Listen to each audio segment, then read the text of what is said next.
Yunusobod 13-kvartal Ahmad Donish bozorini orqasida joylashgan bir xonali birinchi qavat 4 qavatli binodagi 38 kvadrat metr umumiy maydonga ega bo'lgan kvartirani video obzor qilgani kelganmiz. Xonadonimizni ko'rib turganlaridek orqamdagi domda joylashgan. Qolganini har doimgidek kadr ortidan ko'rsatib tushuntirib o'taman, ketdik.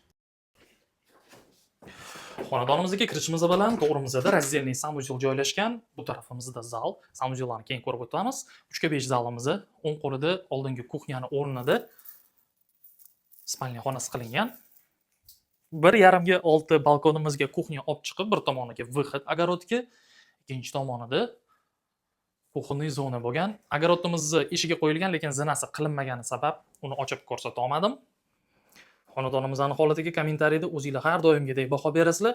E'tiboringiz uchun rahmat. Narxiga keladigan bo'lsak, narxini opisaniyada yozib qoldirib ketaman.